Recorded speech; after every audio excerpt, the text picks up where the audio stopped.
Hey, what's up, family? Welcome to part 34 of my Purpose and Singleness course. My name is Joshua Ezzy, and for those who joining me for the very first time, thank you so much for watching my video, for clicking on it. I hope you gain some insight. I hope you gain some value from this video. And after watching this video, like, yo, I like the way this guy's spitting. I would love to have you a part of my community so I could be your coach online. But for those who's joining me live, come on in. Let me know what city, state, all that stuff you're watching from. Get your pens and pads ready because we're going to talk about how to teach people how to treat you. Again, today we're going to be talking about how to teach people how to treat you. And we're going to be talking about mistreatment and singleness. Let's get my notes up. We got some people. Jennifer, what's going on, sis? Thank you for joining me today. A. Rice says, good afternoon. Good afternoon. Good to see you all too. So come on in, everybody. If you're watching this later and you're a subscriber already, thank you so much for all your support. I hope you guys are continuously getting value from this. That's my goal. Oh, we got more people coming in. Okay, here we go. Nick says, hey, Coach, Miami here listening from work. Thank you so much for listening. Vanita says, good morning, Coach, from Phoenix, Arizona. Thank you. Sharetta King from Houston in the building. Good afternoon, Ebony. Thank you for watching. Let's get right into it. Let's get our notes up because I have a lot of points. Today, we're going to be talking about, like I said before, how to teach people how to treat you. Let's get into my main thought. My main thought is this. People learn from observation. Don't forget, people learn from observation. How well do you serve you? Our main thought for today's discussion is this, is people learn from observation. How well do you serve you? The second thought that I want us to think about as we navigate these points is not everyone deserves to be in your class, and not everyone will endure your class.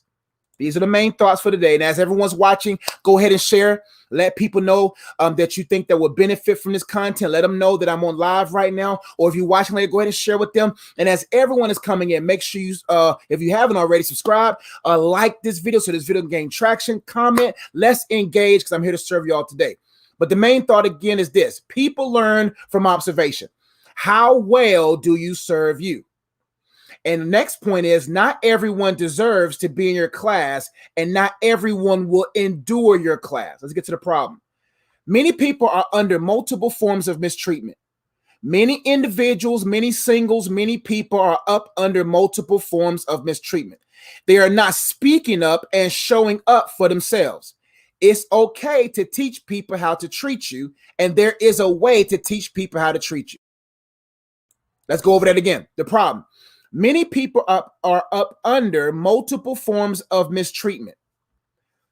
They are not speaking up and or showing up for themselves. It is okay to teach people how to treat you, and there is a way to teach people how to treat you. Let's break that down.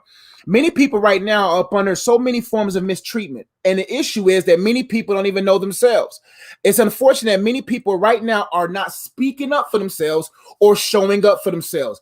Like I said in the main thought, how well do you serve you? The first person that you must serve outside of God is yourself. But unfortunately, so many people don't know their proper use. They don't know how to be served because they don't know how to serve themselves. Get back into it. Many people are up under multiple forms of mistreatment, whether it's through friends, family, relationships, companions, whatever. They're up under multiple forms of mistreatment. They are not speaking up and showing up for themselves. It is essential for you to speak up for yourself, to show up for yourself, to speak and say, this is how I will be treated. Let's continue. It's okay to teach people how to treat you, and there is a way to teach people how to treat you. Let's keep going. Many people are unaware of their proper use. Many people are unaware of their proper use. Like I tell people this, when you look at the word abuse by definition is abnormal use. The reason why people are being improperly used is because they don't know their proper use. Let's get some definitions. Let's look at the word mistreat. Mistreat by definition is to treat badly or abuse. Mistreatment or mistreat by definition is to treat badly or abuse. Or this person was meant to mistreat. I want to make sure I make that very clear. Mistreatment comes from people that meant to mistreat you. It's unfortunate how many people are not able to observe that certain people in your life do not care about you. We live in a self-centered world. We live in a world where the Bible says that in the last days, people will be lovers of themselves. They will love themselves more than they actually can love. And what I mean by lovers of themselves, selfishly in love with themselves, self-centeredness, meaning that they don't really care about the needs of others. They only care about how they can benefit. Listen, no need to fit if we don't both benefit. You see what I'm saying? There's no need to try to force fit someone in your life if both parties are not benefiting. That's the beauty of relationship. That's the beauty of friendship, that two people relate. Look at the definition of relationship. Being able to relate. That's why God went through great measures to send his son to die for us so that we can relate again. Because in the fall, we lost relationship. We no longer related with God. We was made creatively perfectly in the garden. And so since we were perfect and God was perfect, we related. But because of the fall and because we chose, or because Adam and Eve chose to go to try to relate to their own agendas and plans or aspirations, they disconnected themselves from God. That's why God sent his son in order for us to see an example. And when the blood was shed, it gave us an opportunity to have access again by the indwelling of the Holy Spirit in us, that then now causes us, because the payment has been paid and the Spirit of God is indwelling in believers, now we can relate again. And that's relationship. Is, do we relate in any endeavor? Do our purposes relate? Do our mindsets relate? Do our goals relate? Do our values and standards and boundaries relate? If not, then we can no longer be in a relationship, right? But the issue is that many people do not understand mistreatment. So mistreat by definition is to treat badly or abuse. And like I said before, abuse is abnormal use. When someone is being abused, they are allowing themselves to be abnormally used. They're allowing themselves to be improperly used because they don't know their proper usage. Now, I put it right here beside mistreat, is that they meant to mistreat. They meant to mistreat. Mistreatment. They meant to mistreat. A lot of people have selfish connections, ulterior motives. Their whole purpose is intending to mistreat. All right. So when you look at mistreatment, don't try to get a benefit of the doubt of certain individuals. Certain people mean to mistreat you. They meant to mistreat you. Now let's go to the proper definition of treat. Treat by definition is to care for or deal with medically or surgically. Treat by definition is to care for or deal with medically or surgically. So partner treatment is, from an individual, is a person that genuinely cares for you. People who genuinely care don't mind carrying. They don't mind carrying their load because they care for you. You know a person doesn't care for you when they don't carry for you, when they don't want to carry their load. When you're carrying them, that's why the Bible talks about not being unequally yoked. And you heard this analogy many times, especially on my channel, that when two people are unequally yoked, the weaker calf is not the one that is damaged, the stronger calf. And the issue is weak people love to attach themselves with strong people who are unaware that their strength is being misused. So what happens is they connect to this strong individual knowing that they will benefit. They know that that individual will not only carry their weight, but will carry their dead weight and also the carriage. So what are y'all carrying them together? Because that would be an unnecessary workload. So if you're carrying yourself, your goals, your aspirations, your dreams, your desires, your hopes, etc., and then you're also pulling someone else's aspirations or whatever, you pulling somebody else, and you're pulling their relationship, the children and everything, then fam, you're unequally yoked. And the goal in life is not just to be on the same page. The goal in life is to endeavor to be on the same word, in the same sentence, and within the same paragraph that's on the same page. Being on the same page is not good enough anymore. Being on the same page may mean to a degree that we are in the proximity of ideals, but are we exclusive in ideals? Are we specific in ideals? Are we connected in tandem for purpose, right? So being in the same word, now it's one thing to be, we in the same sentence, but we're not in the same word. I can deal with that. We may be in the same paragraph, but not in the same sentence. I could deal with that because not every person in every relationship is going to be perfectly aligned. But if we're on the same page and I'm down here and you up here, then or you on the other page, we're on the same page, but you're on the backside of that page, then we can still be off the marker. We can still be off our goals, right? Let's continue. So treat is to care for or deal with medically or surgically. It is important to make sure that we have been treated, that we have been medically and surgically treated. In order for us to be cared for, in order for us to care and to carry, we must be cared for. The only person that's able to care for you, surgically and medically heal you, is God. Many of us, we go to relationships, we go to people, we go to all these different things before we go to God. Everybody else is a nurse. God is the doctor. God is the doctor. God is the one that does the surgery. God is the one that prescribes medical scriptures that will medicate in different other situations that will help you become who you need to be. Only God can do that. See, I'm not someone to do surgery on you, coach. I'm here to nurse. I'm here to check your blood pressure. I'm here to check your vitals. I'm here to check to show you that you are off in these different areas. And then I prescribe you to the doctor. I send you to the doctor. The doctor will be in shortly. And then that's when you'll be able to look at your vitals within your vessel and see, is my vision off and my focus like I need to? And then the doctor himself will begin to surgically care for you, so that you then can know how to self-care, which would then teach you how to care for others, and then that will teach you how to carry your load in relationships, right? But if we're not cared for surgically and medically, if we're jumping into relationships and friendships and we haven't first dealt with our issues, and and due to us not knowing ourselves, now we're connecting ourselves with other people that don't even know themselves. And then now we're in this puddle and pool of mistreatment. And we wonder why we cannot be available to nurse or be available to help others, because we're all damaged goods. What are those areas in your life that's damaged?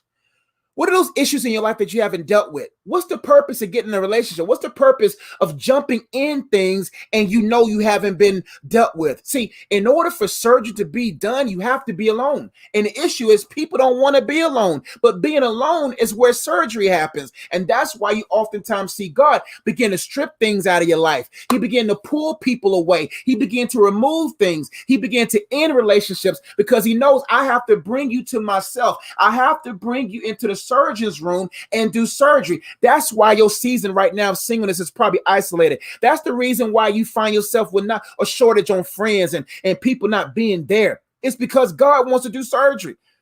Because if we don't allow ourselves to be treated and cared for, how can we teach well if we haven't been treated well? How can we teach well if we are not well? Let's keep going. So mistreat by definition is to treat badly or abuse. And we talked about the reason why people are being abused. They don't know their proper use. And then it increases their usage rate. Now people are using them at a higher rate because they don't know their proper use. And people who are mistreaters are people who meant to mistreat. So mistreatment comes from people oftentimes. I can't say all the time, but oftentimes they meant to mistreat. Now, treat by definition is to care for. In order for me to treat, I got to care for. When was the last time you treated yourself? Not only does God need to treat you, you got to treat yourself. You the one that knows the temperament of your life. You know what you need. How can you teach well if you don't treat your own self well? See, I tell people, before you are dateable, you got to date two people. Before you are dateable, we're not talking about dating someone that's able. We're not talking about dating someone. We're talking about being dateable. Like dating is not just reserved for singleness or dating relationships. Like, I have to date my wife often. I have to set a time and a date for us to relate, to make sure that we're relating, to make sure we're on the same word in the same sentence on the same page. And if I'm not on the same sentence as her, I'm trying to catch up on my reading. If she's not on the same sentence as me, she got to catch. So we gotta date. Dating is not just, we dated and then got married. No, dating is we date until we buried. You see what I'm saying? And so what happens is most people are not dateable. You have to be able to date forever. So you got to be dateable. The reason why people are not dateable is because they're not making time to date God. And they're not making time to date themselves. You got to date God. What I mean by dating God, don't get crazy, don't get spooky. What I mean by dating God is setting a time, setting a date where you can be alone with him to see if y'all relate. Because if y'all don't relate, you ain't gonna relate to yourself. And if you can't relate to yourself, you're not gonna be able to relate to purpose people. God, I want people in my life who was meant to be in my life. Just because you want doesn't mean it was meant. I want things that are meant for me. In order for me to know what's meant for me, I gotta know God. So I got to date God first. I still date God to this day. I still date myself to this day so that I can remain dateable to my wife. So I can remain dateable for my children. When I take my daughters out, when I take my son out, you see what I'm saying? But if I can't relate to God, how would I know myself? And if I don't know myself, how would I know my person? How would I know my people? How would I know my positions? So in order to be dateable, we got to say, God, hey, man, on this time at this day, I'm going to make room. I'm going to make time. Jonathan McReynolds. I'm going to make room for you. I'm going to date you. I'm going to get to know you. I'm going to get to know myself. I'm going to go ahead and date myself as well. I love to go hooping. I date myself. I take myself out to get some foods that I know my wife will not approve of. I'll go and date myself. I go get me on my cheat days. You know what I'm saying? I go out there and I get what I like. I eat what I like. You see what I'm saying? That just is what it is. I take myself out. You know what I'm saying? I don't get dressed up. I just take myself out. I just go like, woo, woo, woo, gonna go eat. Or I go to the gym. I date myself. Because if I don't take care of myself, how can I care for my wife? Let's keep going. So treat means to care for or deal with medically or surgically. We're going to always need to be treatment from God. There's not a day where the doctor says, you don't have to come see me no more. God's going to say, you got to come see me every day. Because there's layers about you are unaware of. There's aspects of yourself. Like right now, I don't know the depths of my heart. That's why I follow God. And in following God, he shows you the depths of my heart. And I let him treat that. So if I get in an altercation with my wife and I see myself out of character, or I see stuff sprouting up, wherever I am, I go right to the doctor every day. Hey, that's why at the end of every day, you got to assess your day. Before you go into tomorrow, assess your day and say, okay, where was there mistreatment? Where did I mistreat myself? When did I mistreat others? What are the root issues in my life that's causing me not to treat myself well? Who used me today that I did not allow? See, there's nothing wrong with being used. I don't mind being used if it's understood.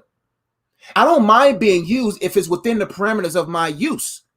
I don't mind you guys using me for wisdom. I don't mind, but there's a price to it at certain junctures. You know what I'm saying? So it's nothing wrong with being used. It's something wrong with being abused, right? So I got to look at my day. How was I used today?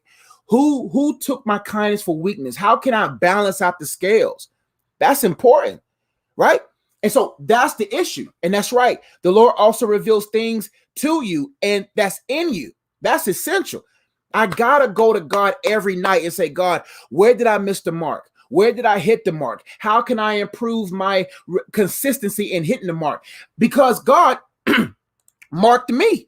I want to hit the mark because I'm marked by God. I want to be a great representation of God. I want to be Christ in the world. I want to be a living, breathing epistle that people can read. So since God has marked me, I endeavor to try to hit the mark to the best of my ability. And where not, I assess where I can be a little bit more able in hitting that mark, right? So treat is to care for or deal with medically or surgically. Now let's talk about some mistreaters. Here are some mistreaters that are in our lives. Now we're not talking about, I don't want you to start blaming folks. But here are people that could potentially mistreat you. And you got to assess each of these relationships. Let's look at parents. Parents are a mistreater.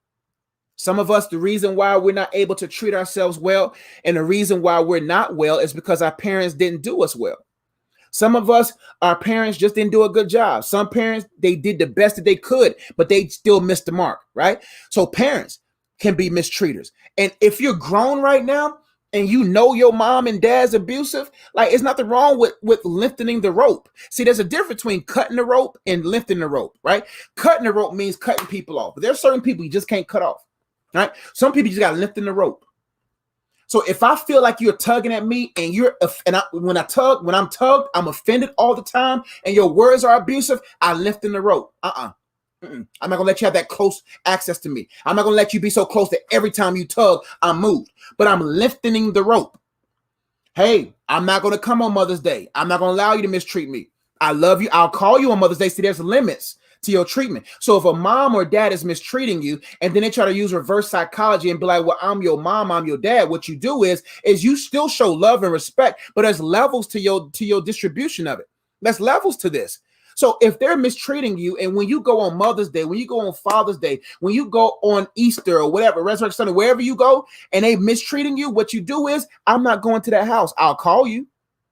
Hey, Mom, happy Mother's Day. Why are you not coming to visit? Well, I want to make sure I clearly communicate that I don't like the way you treat me, but I love you, so I'm gonna call you. I'm gonna show you respect. I'm gonna call you, but I'm not gonna put myself in that mistreatment. I'm not. So you call them, and if they get offended, they get offended, because I'd rather you be offended and I'm free. I'd rather for you to be offended and not me be offended, because I got to be on the offense. There's no need for me to be offended all the time and I can't score. What's the point of me always being offended and I can't get buckets? I don't always want to be on the defensive end. I want to get buckets. I want to score. You play to win the game, and you win the game by scoring in the game, right? So that's what I mean by lifting the rope, because a lot of parents will try to be like, well, come see me, but they try mistreating you. There's nothing wrong. That's still showing respect. But you always, before you show respect, you must have self-respect. So if they're disrespecting you in an area, you got to say, hey, I'm not going to come visit you. I'm sorry. I'm not going to come visit. I'll talk to you. I'll check up on you. I'll love you, but I'm not going to be in your presence for mistreatment. So parents can be mistreaters. You know what I'm saying? And you got to make sure that you protect. So what I mean by lifting the rope is that when you lifting the rope, you're not cutting them off. You just lifting, you dissing yourself, because every time they tug. Now, when the rope is long enough, if they fall off the cliff, you can still, come on, you still can be there to help them up if you need to. But when it comes to just always being there because they're your mama don't mean nothing. See what Jesus say when one of the disciples came up to him and said, yo, Jesus, your mama and your brother out here. He says, who's my mother? Who's my brother? Who's my mother? Who's my brother? Except for those that's in the kingdom of God. So what Jesus was saying is, if you're not acting motherly, you're not my mother. See, you brought me into this world. You planted a seed in my mom for me to be brought into this world. But if you're not being a mother and you're not being a father, and you're not my mother, you're not my father. Simple as that. If a mother is one who nurtures, if your mom's not nurturing, she's not your mother. She's your mom, but she's not your mother. If your father's not instructing you, he's not a father. You see what I'm saying? He's just a seed donor, sperm donor. So you still love them, you still show them respect, but you don't walk into disrespect and then be abused. Simple as that. Also, mistreaters can be friends. Friends can be mistreaters. There's some people right now that are friends with benefits. They only want to be your friend because you offer free benefits. Requirements before benefits, family. Before you offer benefits, before a job gives benefits, you have to first submit a resume. And when a resume is sent in, a person on the other end observes the resume. Us on our end, we're not smart enough to observe at some junctures to be able to discern who's genuine or not. So I let the Holy Spirit scan. There's certain people that smooth with it, but I've been in the game a long time, so I kind of know and recognize certain things. But even the very elect can be deceived, right? And so I let the Holy Spirit scan, right? And so the issue is that we just accept people into our lives, give them benefits, and they show up late for work all the time. They show up late. They steal from you. They steal things from the job. You see what I'm saying? So you got to make sure that people are genuine friends, and you got to not give your benefits. You friends, but they benefit off the friendship more than you. Now, don't get me wrong. There may be seasons where people need you more, but it shouldn't be the last 4 years, the last 5 years. Right? If you show me your friends, you show me your future. Who are the people you surrounding yourself with? And I talk about this all the time. And you heard, I forgot who said this quote, but it says small minds talk about people. Average minds talk about events. Big minds, large minds talk about ideas. What are the friends around you talking about? Do they always gossip about people? I can't be around you because I can't be here talking about other people, right? You know, if you're talking about events, hey, what we talking about events for? You know, why are we talking about the game all the time? I can't be around you if all we talk about is the game. Or you surround yourself with people who got ideas. People like that you got to surround yourself with, because a friend is someone that's there with you to the end, man. And a friend is someone that has their own end in mind, not your end in mind. They have their end in mind. What I mean by that, they're not always in your business. They're distracted by their own goals. You ever been in a friendship where y'all haven't talked in months, but as soon as y'all get on the phone, it's like y'all talked every day? Those are pretty much good friends. But people you talk to every day, there are people usually that need you every day. And now, don't get me wrong, there are friendships where you talk every day. Don't get me wrong, but you got to assess why every day. Let's keep going. Now, another mistreater are companions or boyfriend, girlfriends, husband, wives. These could be mistreaters as well. And that's why it's important we'll get to some of these points on how to communicate your expectations, your boundaries, all that good stuff. But companions, you got to listen, man. The second major decision you're going to make in your life outside of getting saved is selecting your companion. And you got to make sure that they're solid. You got to make sure you got to ask certain questions. That's why I got a book called Dating Prep. Let me go ahead and plug that in right now. This book right here is called Dating Prep. And this book comes with a card game. I don't know if I have the cards. I don't think I have it. The card game, if you go to my website, iamunplugged.com, go to iamunplugged.com. This book, Dating Prep, all those in relationships right now, this book, Dating Prep, has questions in it. And if you get the card game has the same questions, right? And so in this book, it asks questions. And in the book, you have your answer and their answer. And it's important to ask, who did you admire the most growing up? How's your relationship with your parents right now and why? What's your financial literacy? These are certain questions. And there's 3 levels of questions. There's the cloud questions, the cement questions, and the corporation questions. Cloud questions are questions where y'all just met. We on the clouds. We at cloud 9. We just met. Oh, it's cute, right? Cement questions is, all right, that cloud stuff is off. We off the clouds. We cement. This is real now. Do we want to do this or not? Those are cement questions. Corporation questions is, we're planning on getting engaged, we already engaged, or we're married. And here are some questions to see what kind of corporation or family tree we're going to build together. So that's the type of book and card game you need right now. And then once again, it's called Dating Prep. And also it's on my website. I'm going to make sure I post it and leave it up there for a little bit. It's iamunplugged.com. Go to the books, card games, and there you will be able to get that book. But that book's essential when it comes to companions, right? Because listen, we got to make sure that we with people that God sent our way.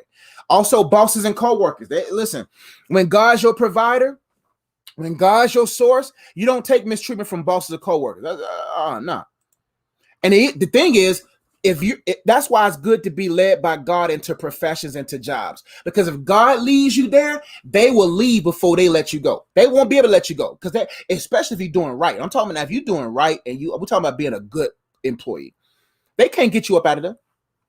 They can't get me up out of here. God put me here. And God will move them. Is that book on Amazon? Yes, it's on Amazon. My bad. Go to Amazon.com, type in Joshua, as you see my name right here. Right there, Joshua Ezzy. Type it in on Amazon.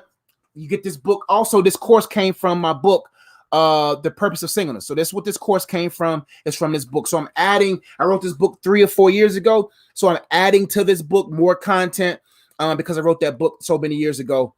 So it's also on Amazon. You're so welcome. And so they will be about the job before you will, especially if God placed you there. But there's a way to teach bosses and co-workers how to treat you. It's standing up for yourself, showing up for yourself. And if they threaten you, oh well, God's my provider. Also, randoms and strangers. You can't take mistreatment from randoms and strangers. It is what it is. Certain leaders, spiritual leaders, leaders will mistreat you to try to manipulate you and control you because of their position. Also, yourself. One of the biggest person, number one person that does the most mistreatment in our lives is us. We mistreat ourselves more than anyone else. Because if you know how to treat yourself well, the mistreatment begins to minimize. Let's keep going. Now, causes to why people don't speak up or show up for themselves. The causes to why people allow mistreatment is this. Number one, a desperate need for love and attention. The reason why people allow mistreatment, allow these things to go on, because they desperate need for love and attention. And it spans from how we was raised. But see, it doesn't matter how we were raised. It's about when Christ was raised. See, when Christ was risen, when he rose and he was raised, then it doesn't matter how we were raised, because now we have fellowship with Christ, especially those who are saved. So because he was raised, it eliminates how I was raised. Now I can no longer make that an excuse. I can no longer make that excuse anymore because Christ was raised. And because he was raised, now I can rise to a level of maturity because God will be my source and supply. And no matter how I was mistreated, no matter how other people did me, or when I was raised or praised or whatever it is in our teenage years, etc., no matter all that kind of stuff, because of Christ now, I can be made well. But the reason why people allow it is because they're desperate need. The only person you need, hear me closely, the only person you need is God. That's it. I don't need my wife. If I need my wife, my need for her will turn into perversion. I don't need her. I want her. Want is different than need. All right? Need means I desperately need. Now we need water, we need food, but we don't need those things more than God. We need God. Because I know that I desperately need God and I need him every minute, every hour, every second, every millisecond. If I know I need him every minute, every hour, oh, I need thee. You see what I'm saying? If I'm on that thought pattern, then all my needs will be met. But the issue is that many people, they desperately need love and attention. So as long as you in my life, girls, just because the guy's giving you attention, now you in detention. Now because the girl is giving you attention, now you in detention now. Now you estranged. Now you stuck in this small corner of place in punishment and torment because you need attention. Low self-esteem. Number 2, low self-esteem. People don't love themselves. They don't know their value. You got to know your worth, fam. Listen, you got to know your worth and add tax. I know my worth and add tax. You just listen, I know my worth. And due to me knowing my worth and where my worth comes from, which comes from God, then I determine my interactions with people. I determine if it's worth it. When I know my worth is God, comes from God, I know my worth. And then when I engage other people, I determine if it's worth it because I know my worth. How can I know if it's worth it if I don't know my worth? The issue is we're forfeiting ourselves to things that ain't even worth it. Because if you don't know your worth within, you don't know if it's worth it. Some of the relationships that you in right now ain't even worth your time. It ain't even worth it. The moment you know your worth, you'll know if it's worth it or not. See, I know my worth. I don't care if I was friends with a person for years. I don't care who they is. If it ain't worth it, we out. I count my losses. Listen, my mindset is wins and lessons, fam. Wins and lessons. Ain't no wins and losses. If it ain't worth it, it ain't worth it. But when you don't know your worth is God and you don't know your own worth, you won't even be able to determine if it's worth it. Some of the stuff we're in right now ain't even worth our time. And I tell you all the time, you spell time, L-I-F-E. If it ain't worth your time, it ain't worth your life. It's simple as that, man. What are the things in your life right now? Why is it worth it? Is it really worth it? But you won't know if it's worth it if you don't know your own worth. Let's keep going.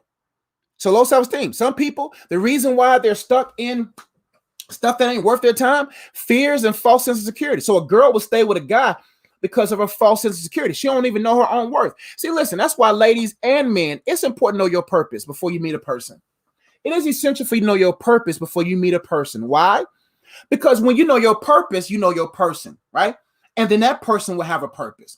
If that person doesn't have a purpose, then you will be stuck feeding them and they'll be draining from your purpose, right? But you got to have your own. Ladies, you got to have your own. There's no longer need for you to be looking. There's nothing wrong with a man who's financially secure, but you got to be secure yourself financially. What's the purpose of asking a man or being with a man who's financially secure, but you financially illiterate? And vice versa, men too. We have to be equal scales. We have to be balanced. We have to say, why ask for something that you don't have in stock? Why ask for something, asking God to send you something that you don't have in stock for yourself? Look at your own shelves. What do you have on stock? Look at the shelf of your heart. What do you have in stock? Do you have good character? Do you have integrity? Are you financially literate? Do you have strong discernment? Do you know how to pray? You see what I'm saying? Like we ladies know how to slay, but do they know how to pray? You see what I'm saying? Men know how to pay, but do they know how to pray? It's different. It's levels to this, right? But this false insecurity, man, you got to make sure that you bring something to the table so it balances things out. And so that you'll be able to look at somebody and be like, listen, I got mine. Where yours at? You know what I'm saying? Where yours? I don't got time to be connected with people that's going to be draining me from my purpose. How can I be successful? Let's keep going. So the causes to why people are engaging with things that's not worth their time, worth their life. They're desperate need for love and attention. But the perfect love of God casts out all fear. So when you know that you depend on the ultimate love, who is God, and he's giving you his undivided attention. That's what's beautiful about God.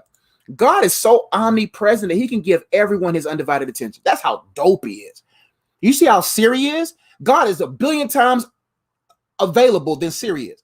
You know, when you see Amazon Echo and you got Siri, you be like, Siri, look this up, and it's right there. Amazon Echo is right there. God is 1 billion times better than that. God is 1 billion times greater than Google. God is greater than Google. It's crazy that we search Google more than we search God. But what I'm saying is that God is sitting there looking at you like this. You have my undivided attention. That's the depths of my omnipresence.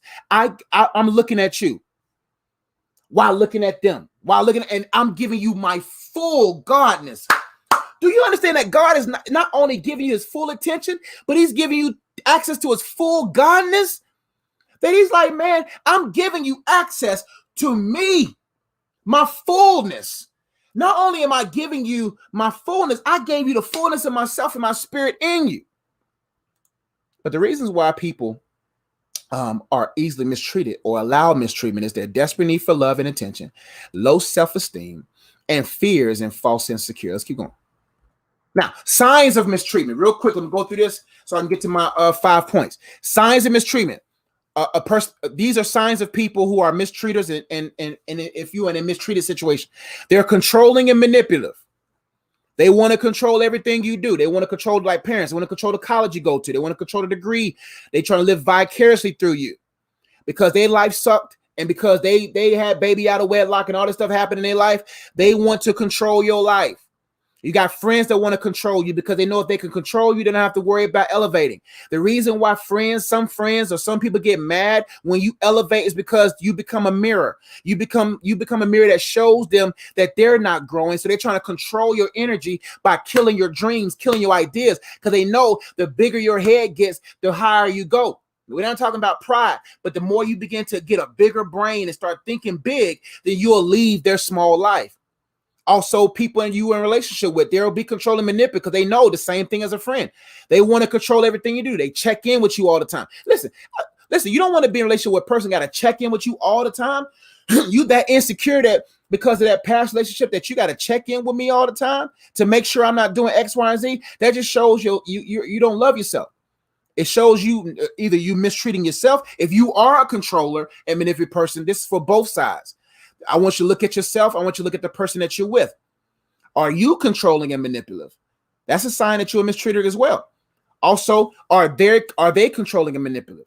Are they overly emotional? You want to be with someone that's a lake, not a river. You want to be somewhere like nobody goes to a river to relax. People go to lakes to relax. People go to beaches to relax. And sometimes the water's still. There's waves. There's something refreshing about the waves. See, you want to be, look, that's different. You don't want somebody who's always rushing. I don't mind going to the beach because what are you bringing in? You know, I want to be with someone that can bring you, what you bringing in the waves. You bring it in, bring in, right? I'm not saying selfish, but you know what I mean? You bringing in stuff and she's bringing in, etc. stuff in as well. But you want to be with someone that's at ease all the time. You don't want to be with someone overly emotional. You walking on eggshells. Do people walk on eggshells around you? And do you walk around eggshells around them? That's signs that you are a mistreater or you are in a relationship that's mistreating you. Also, verbally abusive. Do people yell all the time, throw insults, jokes with jabs, make threats? They're verbally abusive. Get out. You know what I'm saying? That's mistreatment. Are you verbally abusive? Let's keep going. Not considerate and freeloading is a sign of mistreatment. Are you considerate? Are they considerate? Are you freeloading? Are they freeloading? Let's keep going. Physical abuse. That's self-explanatory. Listen, you throw them hands, I'm throwing pans. Hey, you want to throw hands, throw pans. Either way, I'm throwing pans and I'm going out the door. Okay? You want to throw hands? I got something for you. I'm going to throw a pan your way in your face. And then I'm out this relationship. If they physically abusive and they can't control their emotions, they don't got no self-control, get up. That's mistreatment. Inconsistency is a form of mistreatment. You want to be with someone that you can predict. Man, if you can't predict, they ain't legit. If you can't predict, they ain't legit. My wife should be able to predict my patterns. She knows about, she know I come home just about the same time every, predicting someone can save their life. If like with Michael Jordan's situation, when his dad was murdered, his wife knew something was wrong because he wasn't at home at a certain time. He said he was gonna be home certain hours, and he's like, oh, this ain't normal. That's the same thing with life. If you can't predict it, they ain't legit with it. It's that simple. You got to be able to predict them. They go to work at this time. They eat their lunch at this time. They come home at this time. They usually call me around this time. They check up on me around this time. They come home at this time. They do this at this time. They eat this at this time. They should be predictable. If they're inconsistent, that's a form of mistreatment, or it's going to set you up to be mistreated. Next point, they make you feel you're always wrong. They make you feel that you're always, now if you're always wrong, you're always wrong. Now, let me make sure I make that clear. If you're always wrong, you're always wrong. You know what I'm saying? But if you know you're right and they try to make you feel wrong, that's mistreatment. You ain't trying to manipulate me and make me think I'm wrong. That's right, patterns. That's the word I was looking for. Patterns. What are they patterns? What are they patterns? What are they thought patterns? What are they life patterns? What are their habitual patterns? What are they speaking patterns? You got to know all their patterns before you go down the path with them. You got to check a person's patterns before you allow them to come on the path with you. Let's keep going. This is good stuff. They're always critical. Always critical. Let's keep going for time's sake. I'll be trying to keep these videos short, but when you a teacher, when the teaching gift is on you, teaching is on you, it is what it is. Now, how to teach. Now, how to teach people how to treat you. All right. And also I have a worksheet. I think I have a worksheet. Anyway, if I don't, it is what it is. Some points I want to give real quickly. How to teach me. Before I get into my T.E.A.C.H points, let's talk about this. Before you expect, you must inspect and detect. Before you expect something from someone, before they expect something from you, you have to inspect and detect. See, I don't mind communicating my expectation with you if we're in a relationship. I can't expect everyone to meet my expectation. That's when I have free will. I can just walk away. If a stranger mistreats me, I don't got to communicate my expectation with a stranger. I just like, hey, man, I'm just going to distance myself from you, right? But the issue is many of us don't take time to inspect. We got to inspect people before we connect to people. We got to inspect people before we connect with people. Inspect them. Before a house can be livable, it has to be inspected. So inspectors come to inspect throughout the process, Look, while y'all friends, inspect throughout the process, silently inspect. I always tell people, take mental notes. If you're in a friendship right now, I'm not telling you to cut it off right now, but just every now and then as the friendship is being built, inspect. The inspectors come at different points of a house being built. So just keep inspecting and take mental notes, because people can mean well and start well, but they may not end well. All right. So you may be in a good friendship right now, but it doesn't mean it's going to be a good friend later. I've been in friendships where it was good in the beginning and didn't end well. That's life. Relationships where it started off well and it felt well and it didn't end well. But that's why you got to constantly inspect. You got to constantly allow the Holy Spirit to teach you how to detect. Look at red flags. You got to detect. A small red flag is still a red flag, fam. Little foxes spoil the vines. So you got to inspect, detect, expect. I'm inspecting, I'm detecting, and I'm expecting. Let's keep going. In order to teach well, you must treat well. I'm just giving you some points that can help you. In order to teach well, you must treat well. How can you teach if you're not well? Let's keep going. Let's get to my main points. Now, how to teach people how to treat you. T.E.A.C.H. I think I have 2 points for each. How to teach well. Number one, by treating yourself and others well. Now, how do you teach someone how to treat you? You got to treat yourself well. We talked about that previously. You got to teach yourself well. You got to treat yourself well by teaching yourself how to treat you. You have to teach yourself how to treat yourself before you can expect somebody else to treat you well. Like I said before, people learn from observation. People learn from observations. So if they're observing how you treat you, if they are a mistreater, they're going to treat you at the level of your treatment. Now, don't get me wrong. Some people are not meaning to mistreat you. Sometimes you got to teach them how to treat you. So what you do is they may be accustomed to treating people a certain kind of way. They may have been accustomed because that's how mama treat them. That's how their dad treated them. That's how their ex treated them. So some people are not bad. They're not bad people. They just got to be taught. But if you don't know, how can you let them know? So when your relationship right now, or the friendship right now, or whatever, or with parents, you got to say, no, listen, right now I have evolved. I have grown in my walk with God. I have grown in my understanding of God. I've grown in my understanding of myself. And this is how I'm going to show you how to treat me. I don't like the way you talk to me like that. I just don't. I love you, Mom, but don't yell at me. I'm 30 something. I'm not talking about me. I'm just giving an example. Dad, no, I can't help you with that. That's just not how I roll. And you smile with it. You're nice with it. But because you taught yourself how to treat yourself and you know your worth, then your eyes become open. Oh, you've been treating me like this? We ain't gonna go for that no more. By treating yourself and others well. People learn from observation. You gotta treat them well. How can you expect someone to treat you well if you ain't treating them well? And you get mad when they walk away from the well because your well is dry. Your well is dry. And you mad because no.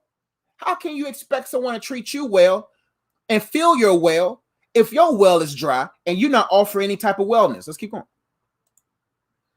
By treating yourself and others well. You can't teach well if you're not well. So what I mean is you got to let God treat you, make you well. So when you're well, then you'll be like, oh, you start guarding your well. Oh. When you get your wellness from God, and you learn how to treat yourself well, you start guarding your well. You can't drink from this well. Then the measurements are different. The measurements are different. Some people just need a teaspoon from you. I'll give you what you need. Just teaspoon. This. There you go. At least you got something. Some people, they a tablespoon. But you guarding your well. No, you just you coming to me with a gallon for. Why you coming to me with a gallon? You don't deserve a gallon from me. Oh, you coming with a truck? No, put them gallons up. You guard your well. When you become well, you guard your well. Some people get a teaspoon. Here you go. Some people get a tablespoon. Some people get a third of a cup. Some people get half a cup. Some people get a cup. Some people get a pint. Some people get a liter. Some people get a gallon. My wife, the whole well. You know what I'm saying? God gets the whole well. My wife gets the whole well. Everybody else, oh well. You know what I'm saying? You get what I offer. That's what happened when you are well. You guard the well. Don't let people pull up with 5 gallons and they a teaspoon person. Some people don't even deserve a teaspoon. Some people don't even deserve a little, little thing that you a little drop. But see, when you are well, you guard the well. By treating yourself and others well, you can't teach well if you're not well. Next point. Yeah, that's right. That's right. Oh, well, fam. Let's keep going. The other T, write out what you will and will not tolerate. That's how you teach people. Before you can give the lesson, before you can teach a class, a teacher prepares. Before a teacher gives a lesson, she or he prepares the lesson, right? So before you teach someone how to treat you, prepare the lesson. What are you teaching? Before you teach, but sometimes you may, and it has to be a breathable document, because the more you learn about you, the more you determine how you're going to be treated, right? And that's how it is. So what happens with me, when I'm in school, I prepare my Bible lesson. What's the point of standing in front of people and I'm freestyle? Now I can't freestyle. It is what it is. Drop the beat. I'll freestyle the Bible lesson. There ain't nothing. This is in me, fam. It's in me. That's right. You got to prepare a lesson before you teach. That's right. And so the issue is we don't even know our standards and boundaries and values. You got to write out the lesson. You got to write out the lesson and say, this is what I will and will not tolerate from myself first and then others. I will not tolerate being late for me anymore. You got to treat your own self like a Fortune 500 company. I will not tolerate this for myself. I will not tolerate that for myself. Therefore, I won't tolerate this for. If I'm not yelling at myself, why am I going to let you yell at me, fam? If I don't cuss myself out, why am I going to cuss you out? Oh, well, I'm gonna let you cuss me out. If I don't hit myself, how, fam? You want these pans? I don't throw hands, I throw pans, fam. So you can try me if you want. Whop, whop. Them handhelds. You know what I'm saying? You listen. What I'm saying is, you gotta be able to say, hey, this is what I accept and what I don't accept. And when that comes across your table and they're doing something else, but I know I don't tolerate that. But when you desperately need them, you let stuff slide. No. I only need God, fam. Do you want this job or not? Do you want to be my friend or not? Do you want to be my husband or not? Do you want to be my wife or not? Do you want to be this? No, what is? What you want? What you want? What you want? You got to prepare the lesson before you teach the class, fam. What are your values? What are your standards? What are your goals? What are your aspirations? What does God require of you? That's the first few paragraphs on that document. God says we're not doing this before marriage. So what? Why are you touching my thigh for? Why you trying to come over for? Why you touching my thigh? Because if they compromise God, they won't compromise you. If they don't respect God, they will inevitably disrespect you. So this is what listen. And the issue is, the higher your standard, the slimmer the pickings, and that's okay. I don't care about who's all out there. I'm already married, so I'm giving an example for y'all. It doesn't matter who's out there. What's meant for you is meant for you. Who cares about the ratio between men and women? There's more women here than men. There's more men here than who cares? Have you interviewed everybody in Australia yet? Have you been to Belgium? Have you been to Texas? Have you literally scanned the whole world? Where do these stats come from? Do they really go to every other person? But are you single or are you married? They don't check everybody. God's the only one that can check everybody. Woo-hoo. God's the only one that can check everybody. So why are we sitting there bringing our standards down because the pickings are slim? Slim to who? God ain't gonna get everybody married because ain't nobody willing to be in God's will. But all things work together for the good to them who love God and are called according to.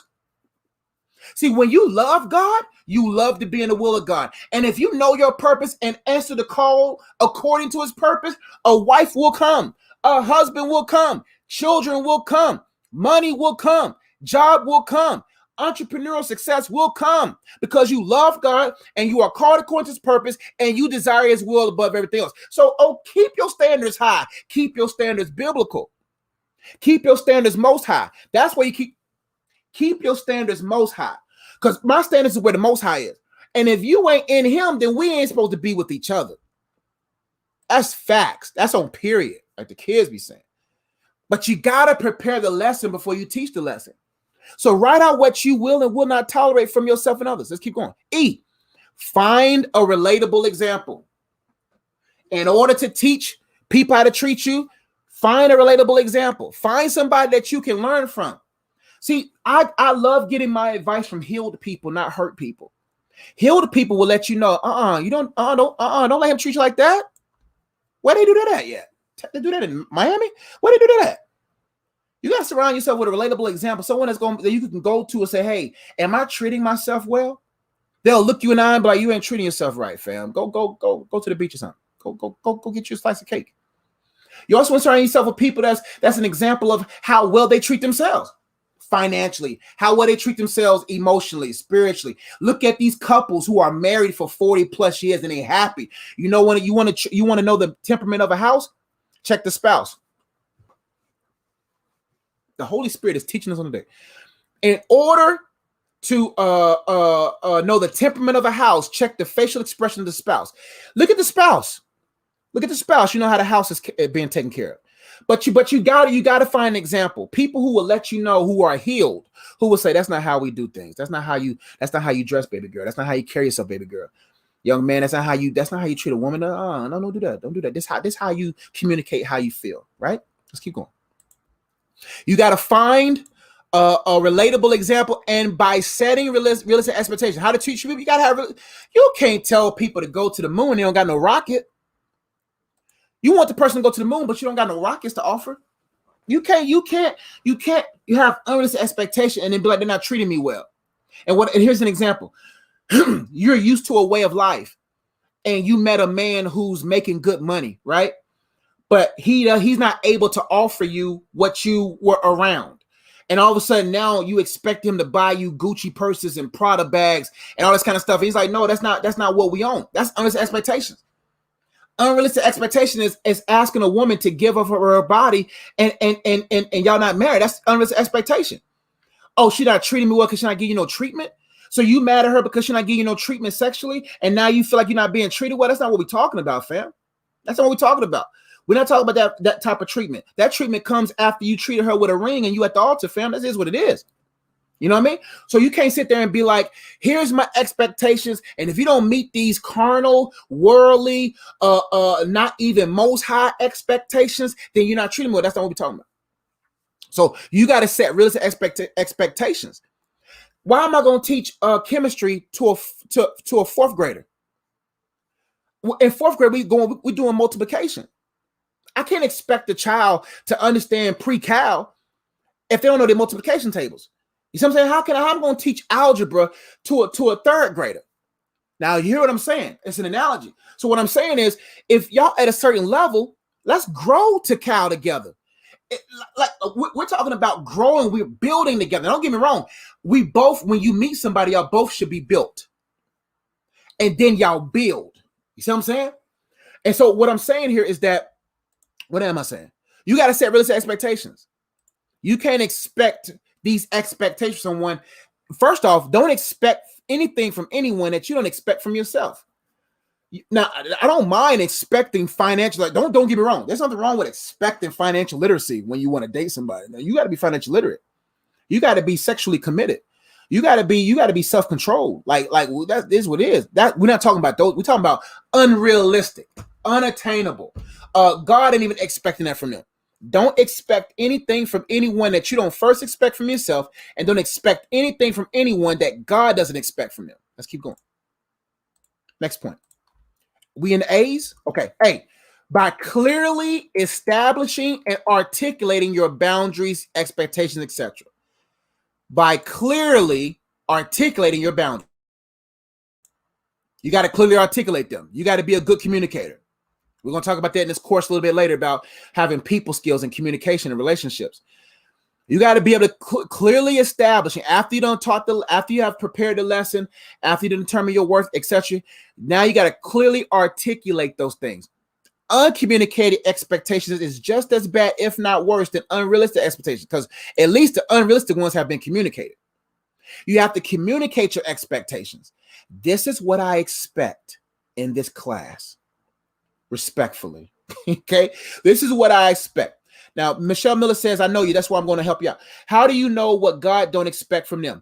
By the word of God. We're talking about that kind of stuff. If God don't expect them to steal, kill, stuff like that, if God don't expect that biblically, that's right. Yeah, it's not fair otherwise.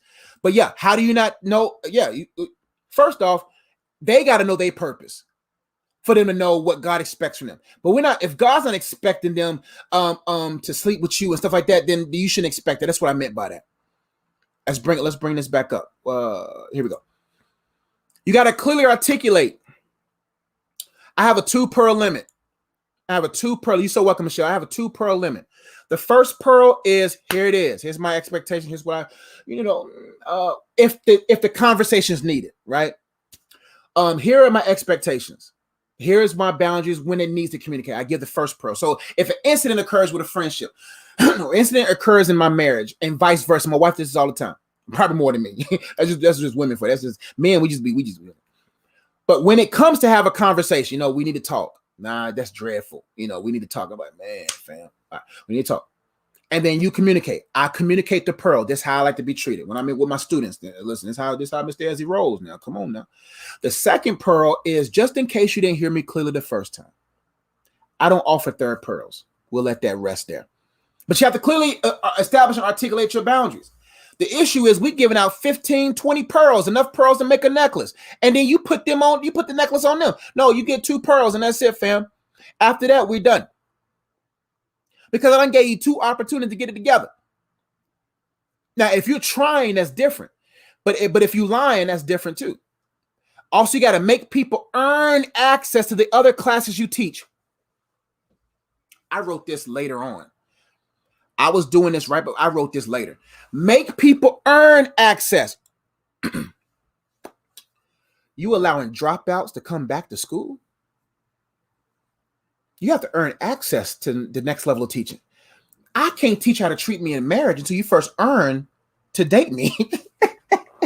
Why am I going to teach you how to marry me if we just friends? They have to earn access to that different level of class. No fourth graders in pre-cal. No fourth graders in 12th grade English. You got to earn that. You got to, if you don't pass this level, you ain't get to the next level. So you shouldn't be on the phone talking about I would be this kind of wife to you. What kind of husband you will be to me? You can't dream that far. If we ain't close to there, we ain't gonna talk about that. They have to earn access to that different level of class to prove to them, to prove to you that they're learning. So when you in a talking stage, a friendship stage, then I tell kids all the time. I get a lot of kids that come in, they be like, I don't, and this is a different generation, man. They treat their friends like relationships, but it's cool. So they'll like, I don't know if she should be my BFF anymore. I said, okay, that's fine. I said, there's levels to it. Like she may not be BFF, but she might be B, or she might be F. So you don't have to kick her out of your life. You just got to say, you know what? You're no longer my best friend. You're my friend. So I'm going to treat you like my friend. If that person ain't a friend, then I'm going to treat you like an associate. If you're not being a good associate, I'm going to treat you like a devil worshiper. See what I'm saying? But they have to earn access to the other classes. You can't be teaching how they should marry, how they should treat you as a husband, treat you as a wife, if they haven't first passed the first class of being a friend. Because they can't pass, if a kid can't pass multiplication, they're not going to pass algebra. Simple as that. If they can't pass being a friend, how are they going to be able to go through and endure with you? If they can't pass the first class of being a friend, how are they going to be a husband? If they can't pass the first class of being a friend, how are they going to be a wife then? See what I'm saying? There's levels to this. They have to earn access. So you don't teach all your lessons. You teach the lessons that's fit for that particular place. We in the C's now, right? How to teach people how to treat you, C? By being consistent. You got to be consistent. You can't be confusing people due to being inconsistent. You got to be consistent. These are my standards. You can't be like, oh, well, we don't sleep around and then y'all on top of each other every other night. That's going to confuse the man. You know, men got two heads. You can't tell this head one thing and then show that other head a different. You can't.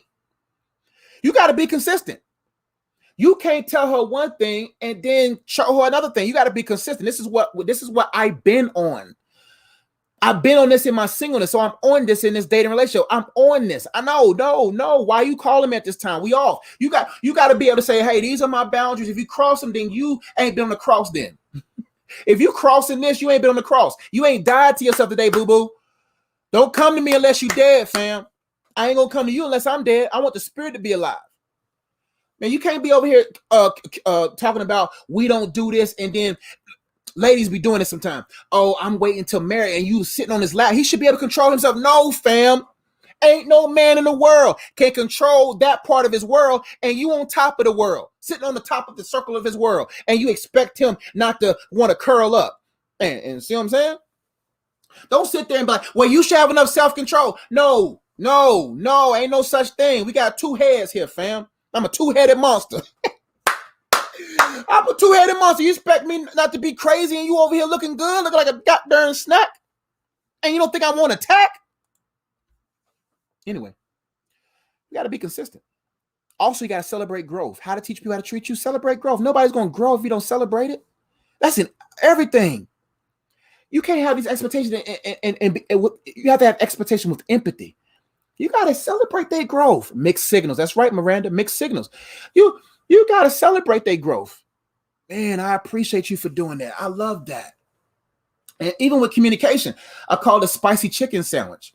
The two buns is celebrate, and a spicy chicken sandwich is critique. So anytime you have a conflict with someone that you love that's working hard for you and you want to critique, this is how you critique. You start off with number one, celebrate them. I really celebrate you, man. Thank you for being who you are to me. I've never met, and then start celebrating them. I never met someone that was just so kind like you. You really improve it. And then you hit them with, but I would really appreciate that you know, this is how I've been feeling. Start out with that. This is how I've been feeling lately. Is that, you know, this right here is not really I really feel this way right now, but I know you're doing your best. That's how you do it.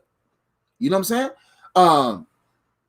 That's what I'm saying. So you got the bread of the celebrate them, then you put the spicy part, and then you celebrate them again. That's how they feel like that y'all both can win with each other. But if you don't celebrate growth and you always critique why they're not at this certain level, then you are mistreated and you suck. I'm just joking. I'm just joking. I'm in my bag right now. I'm sorry.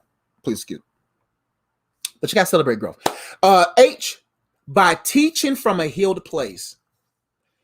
You can't, when you hurl from hurt. Hurt people. Nobody got time to hear how you deserve to be treated, and you doing all this. This how I'm supposed to be. Nobody don't show them hands. Them hands so disrespectful. You see all that. Come on, man, pull that back. You can't just be all hands in the face. You got to be healed. You got to be in a healed place. This how I'm supposed to be treated. And I'm like, fam, look at your life. You expected me to be your wife. Do you look at your life? Look at your life, fam. You expect me to do this, man. You see what I'm saying?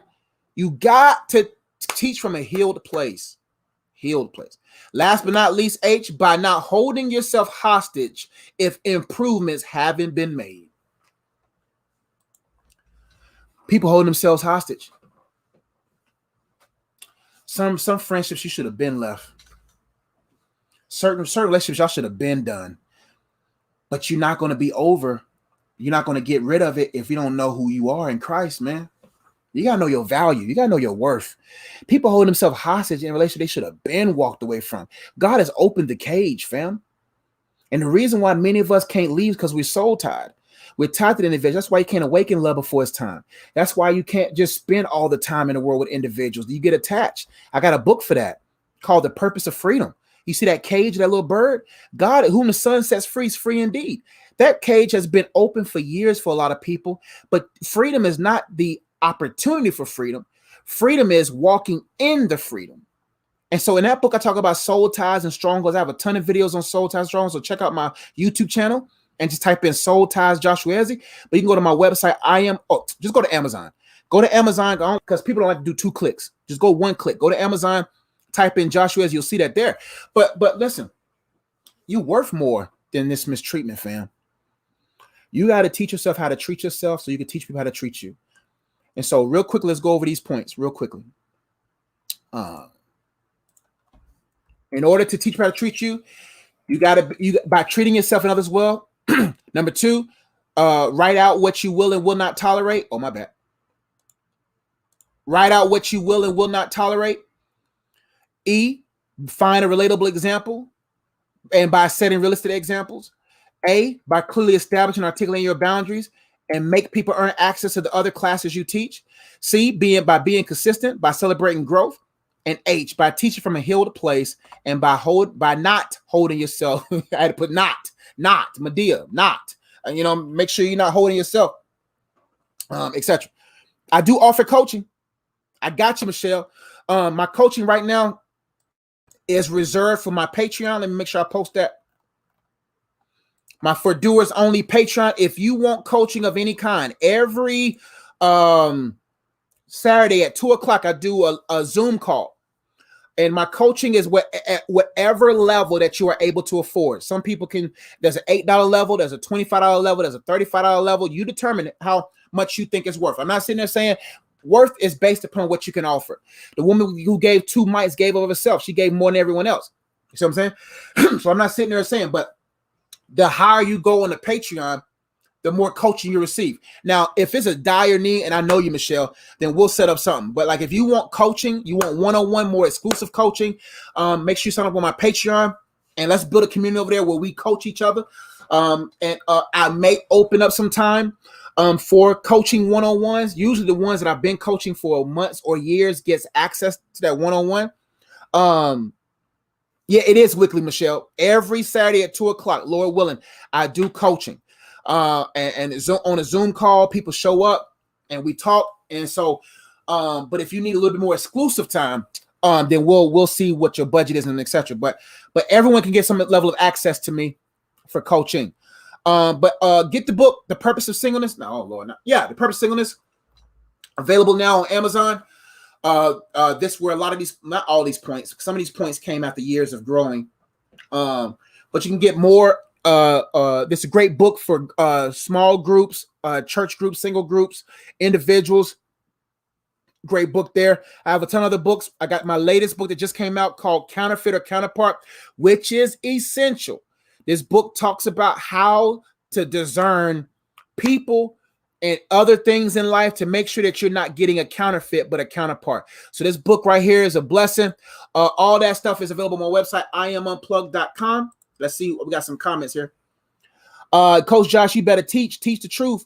Hold out. Listen, hold out.